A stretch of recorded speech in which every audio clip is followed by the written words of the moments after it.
नमस्कार, हमर छत्तीसगढ़ देख रहे हैं आप। और ऐसा लगता है, पहली खबर से पहले ये जान लीजिए, ऐसा लगता है मानो होड़ लगी है। कौन अपने बयानों से कितना नीचे तक गिर सकता है। एक प्रधानमंत्री को लेकर विवादित बातें करते हैं, दूसरे हैं उन्हें लेकर उनसे भी ज्यादा शब्दों का कैसे इस्तेमाल करते हैं, वो देख लीजिए। रायपुर से बड़ी खबर, अजय चंद्राकर ने राजा पटेरिया जिनकी गिरफ्तारी हुई है उन्हें कुत्ता बताया है। बीजेपी के नेता अजय चंद्राकर ट्वीट में लिखा, भानु प्रतापपुर में सीएम को पीएम के सम्मान की चिंता थी। कहां गया प्रधानमंत्री के प्रति सम्मान? सीएम क्या पटेरिया के खिलाफ छत्तीसगढ़ में कोई कार्रवाई करेंगे? आगे वो लिखते हैं, राजा पटेरिया कुत्ते की तरह भौंक रहा है, आप मौन हैं। अजय चंद्राकर। और ये पहला बयान नहीं है, हाल फिलहाल में ही अगर आप खंगालेंगे तो बहुतेरे बयान अजय चंद्राकर के नाम से आपको मिल जाएंगे। विरोध करते करते सीमाएं कैसे लांघ ली जाती हैं, उसकी वानगी 24 घंटे में आप देख लीजिए। और पार्टी से इतर हट के देखिए। सहयोगी ममता इस वक्त हमारे साथ जुड़ी हुई हैं। ममता, अजय चंद्राकर फिर से एक और बयान, और इनके बयानों, विवादित बयानों के लिए बहुत पीछे और ज्यादा सर्च करने की जरूरत नहीं होती, एक सिलसिला है इनके बयानों का। ममता,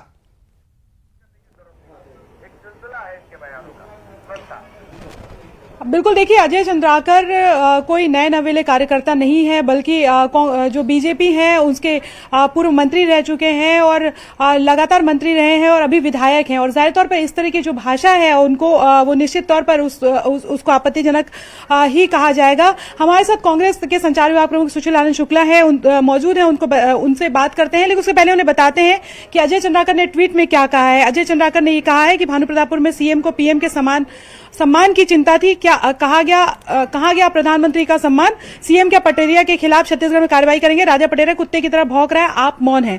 सुशील आनंद शुक्ला हमारे साथ मौजूद हैं, उनसे बात करते हैं, उनका किस तरह का रिएक्शन है। सर, इसको किस तरीके से देखते हैं इस बयान को? और पूर्व मंत्री रहे हैं अजय चंद्राकर। देखिए, राजा पटेरिया ने अपने बयान का स्पष्टीकरण दे दिया था। उन्होंने प्रधानमंत्री की हत्या को जैसे शब्दों के लिए उनको कोई जान से मारने की बात नहीं कही थी। उन्होंने स्पष्ट किया कि इन द सेंस प्रधानमंत्री जिन उद्देश्यों को लेकर चल रहे हैं इसलिए उनको हटाना पड़ेगा। कांग्रेस पार्टी ने स्पष्ट तौर से, मध्य प्रदेश की कांग्रेस पार्टी ने, एआईसीसी ने राजा पटेरिया के बयान से अपने आप को अलग कर लिया। वहां के प्रदेश अध्यक्ष ने भी उनको कारण बताओ नोटिस जारी किया।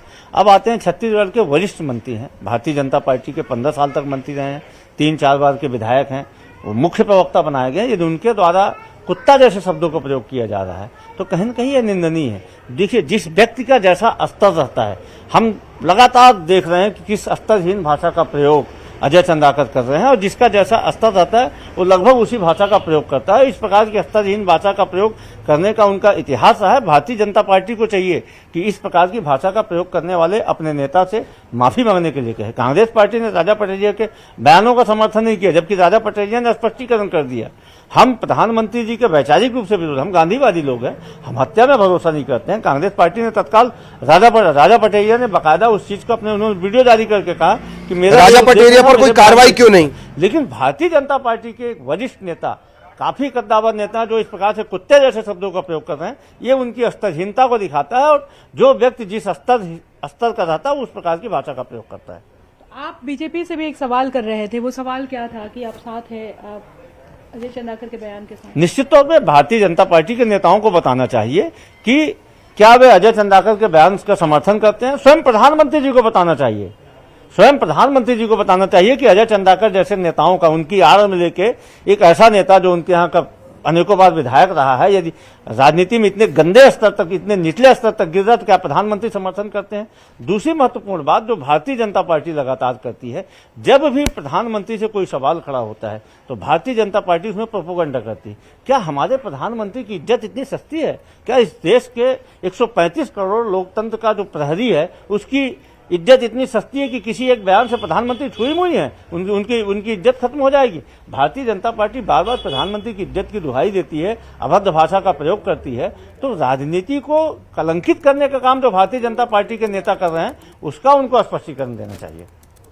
तो सुशील आनंद शुक्ला कह रहे हैं कि अब बीजेपी को स्पष्टीकरण देना चाहिए और अजय चंद्राकर जिस स्तर के हैं उसी स्तर का बयान दे रहे हैं। जाहिर तौर पर अब इस पूरे मसले पर सियासत गरमाएगी, लेकिन ये जरूर है कि राजनीति में बयानबाजी होती है, लेकिन जो भाषा की जो सूचिता है उसका वाकई ध्यान रखने की जरूरत है। छत्तीसगढ़ में लगातार ये देखा जा रहा है कि लगातार जो भाषा की सूचिता है वो कहीं ना कहीं खो रही है। जी ये बात सही है कि तमाम तरह के इस तरह से शब्दों का जो इस्तेमाल है और 24 घंटे के अंदर ममता, इसे ऐसे भी देखा जाए, ये सिर्फ राजनीतिक परिपाटी या किसी पार्टी से जोड़कर ना भी देखा जाए तो तमाम नेताओं को इस बात का ख्याल रखना चाहिए। कम से कम संवैधानिक पदों पर बैठे लोगों के लिए ख्याल रखना चाहिए। एक दूसरे पर कीचड़ उछालते वक्त इन बातों का ख्याल रखना चाहिए। ममता,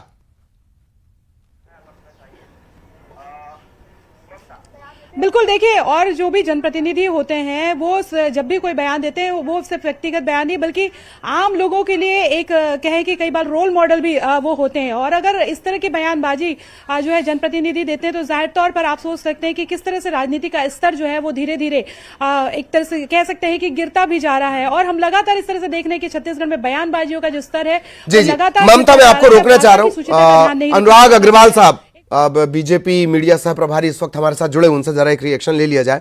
अग्रवाल साहब, बयान आपने सुना होगा जो आया है ट्विटर के जरिए अजय चंद्राकर की तरफ से, राजा पटेरिया कुत्ते की तरह भौंक रहे हैं। जी अनुराग जी। देखिए, जब लोकतांत्रिक दल लोकतंत्र पे भरोसा छोड़ के हत्या जैसी बातें करने लगे तो साफ ये बात इंगित करता है कि वह दल अपने समापन की हो रहा है और उसकी बौखलाहट उनके नेताओं में, उनके अधिकारियों में घर करते जा रही है। जो बयान पटेरिया जी ने कहा है, ये माना जाए कि राजनीतिक दल समापन की ओर है। अजय चंद्राकर के बयान से भी यही माना जाएगा अनुराग जी? ललित जी, देश के प्रधानमंत्री, भारतीय जनता पार्टी के नहीं, देश के प्रधानमंत्री की हत्या की बात कहने वाले के लिए कांग्रेस अभी तक विरोध में कुछ नहीं की। माननीय सुशील आनंद शुक्ला जी ने या छत्तीसगढ़ के कांग्रेस ने अभी तक इसकी भर्त्सना तक नहीं की, उनको पार्टी से निकालने की मांग नहीं की।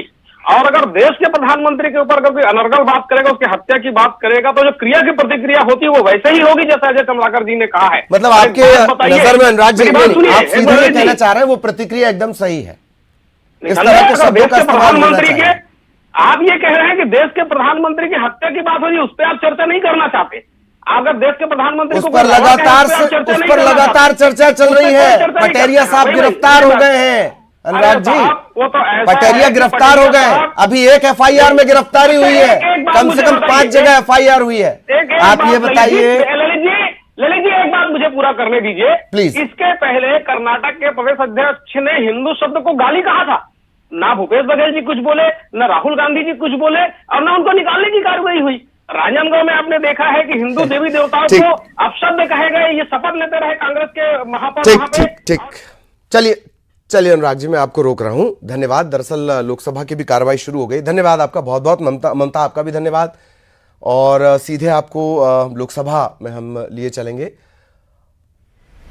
शहीदों को श्रद्धांजलि इस वक्त दी जा रही है। संसद हमले में जो शहीद हुए थे उन्हें श्रद्धांजलि दी जा रही है। प्रधानमंत्री मोदी ने श्रद्धांजलि दी। संसद हमले की आज बरसी है और संसद परिसर में शहीदों को नमन सभी कर रहे हैं।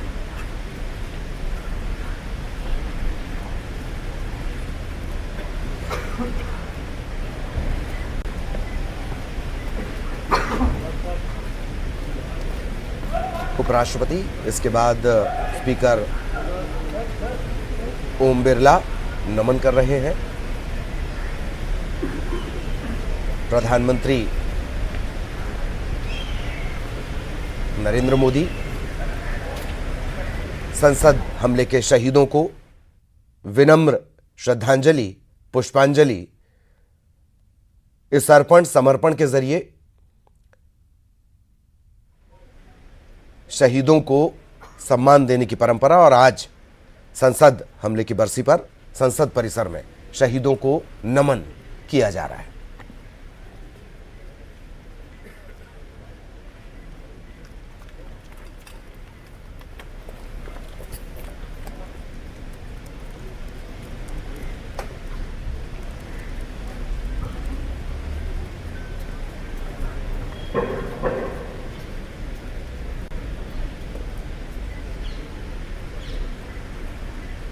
शहीदों को नमन की सीधी तस्वीरें इस वक्त आप देख रहे हैं संसद परिसर में।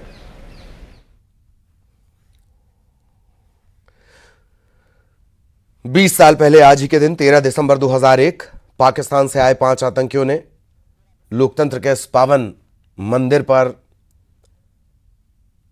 लोकतंत्र के सबसे बड़ी भावना, पूरी दुनिया के लोकतंत्र की सबसे बड़ी भावना पर गोलियां चलाकर इसे जख्मी करने की कोशिश की थी। लेकिन इसके बाद और मजबूती से निखर कर निकल कर आया भारतीय लोकतंत्र। आज जिन शहीदों की वजह से भारतीय लोकतंत्र स्वयं को गौरवान्वित महसूस करता है, उसी हमले के शहीदों को श्रद्धांजलि दी जा रही है।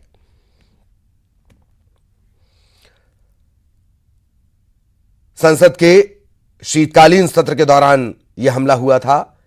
9 जवानों ने अपनी शहादत देकर इस देश के अस्मिता अस्तित्व की रक्षा की थी।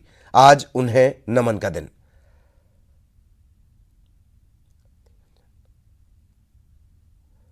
पक्ष विपक्ष से इतर, पार्टियों से इतर शहादत को नमन करने के लिए सभी पहुंचे हैं।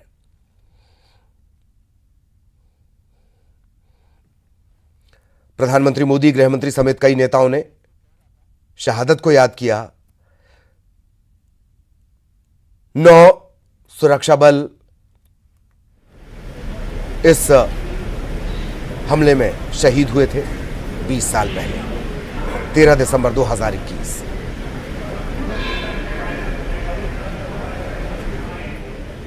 प्रधानमंत्री मोदी ने इसे लेकर एक ट्वीट भी किया। मैं उन सभी सुरक्षा कर्मियों को श्रद्धांजलि अर्पित करता हूं जो 2001 में संसद हमले में कर्तव्य के दौरान शहीद हुए। राष्ट्र के लिए उनकी सेवा और सर्वोच्च बलिदान हर नागरिक को प्रेरित करता है। केंद्रीय गृह मंत्री अमित शाह ने भी लिखा, भारतीय लोकतंत्र के मंदिर संसद भवन पर हुए कायरतापूर्ण आतंकी हमले में राष्ट्र के गौरव की रक्षा हेतु अपना सर्वोच्च बलिदान देने वाले सभी बहादुर सुरक्षा बलों के साहस व शौर्य को कोटिशः नमन। आज पुष्पांजलि इन्हें अर्पित की जा रही है।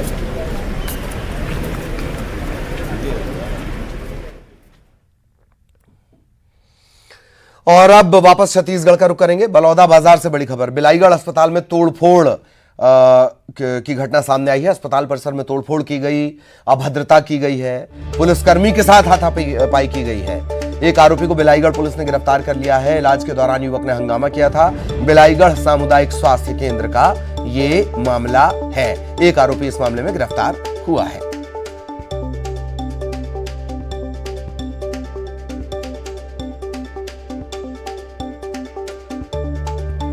तो अस्पताल परिसर में तोड़फोड़ और ये तस्वीरें न्यूज़ 18 मध्य प्रदेश छत्तीसगढ़ पर आप एक्सक्लूसिव तस्वीरें देख रहे हैं। इस तरीके से अभद्रता भी की गई, पुलिसकर्मी के साथ भी हाथापाई करने की कोशिश की गई थी। इस मामले में एक आरोपी को बिलाईगढ़ पुलिस ने गिरफ्तार किया है। इस घटना का वीडियो सामने आया है। बलौदा बाजार के बिलाईगढ़ सामुदायिक स्वास्थ्य केंद्र का पूरा मामला। इलाज के दौरान एक युवक ने हंगामा किया था। मामला बढ़ते बढ़ते यहां तक पहुंचा। पुलिस से हाथापाई की नौबत, तोड़फोड़। ये वीडियो भी उसी दौरान घटना का वीडियो निकलकर अब सामने आया है।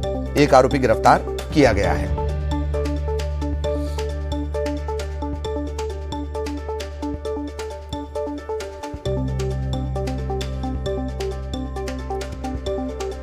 बड़ी खबर बलौदा बाजार से। बलौदा बाजार के बिलाईगढ़ में सामुदायिक स्वास्थ्य केंद्र में जमकर हंगामा हुआ था, तोड़फोड़ हुई थी। योगेश हमारे साथ जुड़े हुए हैं। योगेश, क्या अपडेट? देखिए ललित, तोड़फोड़ का मामला है। ये जो घटना है वीडियो परसों की है, लेकिन कल ही डॉक्टर ने इसकी शिकायत दर्ज करी थी कि एक मरीज पहुंचता है हॉस्पिटल इलाज के लिए और इलाज के दौरान कुछ बहसबाजी हो जाती है। डॉक्टर जो है वो कहते हैं कि आपका इलाज यहाँ नहीं हो पाएगा, जिसके चलते आपको बता दे ललित, मरीज इतना बेबाक हो जाता है कि बातों ही बातों में मामूली विवाद झगड़े में तब्दील हो जाता है। वहाँ पर पुलिस भी समझाने की कोशिश करती है, तो आरक्षक वहाँ पर मौजूद रहते हैं, समझाने की कोशिश करते हैं, लेकिन जो फिर युवक है, जो मरीज युवक है, वो पुलिस के साथ ही भिड़ जाता है, मारपीट पर उतारा होने लग जाता है। हालांकि ये पूरा मामला शांत बैठ चुका था, वीडियो काफी वायरल हुआ। उसके बाद कल डॉक्टर ने शिकायत दर्ज कराई थी, लिहाजा इस मामले पर अब तक उस आरोपी की पुलिस ने गिरफ्तारी कर चुकी है। चलिए, धन्यवाद इस तमाम जानकारी के लिए, और विस्तार से जानकारी हमारे सहयोगी दे रहे थे। इधर मनेंद्रगढ़ में नेशनल हाईवे 43 पर बड़ा हादसा हुआ। एक कार बेकाबू होकर पेड़ से टकरा गई। पेड़ से टकराने के बाद कार में आग लग गई। इस हादसे में कार में सवार 2 लोगों की जान चली गई, जबकि 4 लोग घायल हो गए हैं। राहगीरों ने कार सवारों को बाहर निकाला। मौके पर सिटी कोतवाली पुलिस पहुंची। मामले की पड़ताल की जा रही है।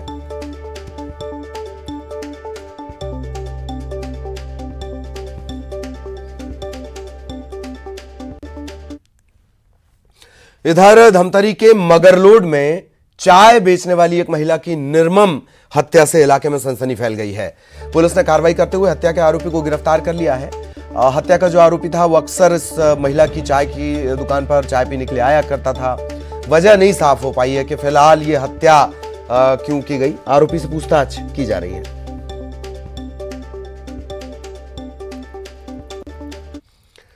खबर अंबिकापुर से, जहां महिला की अधजली लाश मिली है, और उदयपुर कोसाबाड़ी नर्सरी में महिला का शव मिला है। पुलिस मौके पर पहुंची है। उदयपुर थाना क्षेत्र का पूरा मामला।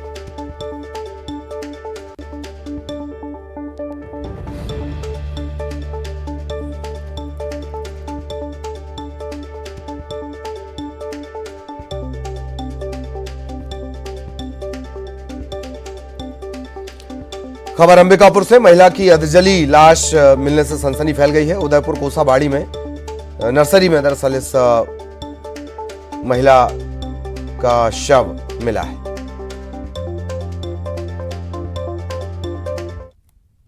और अब टॉप 20।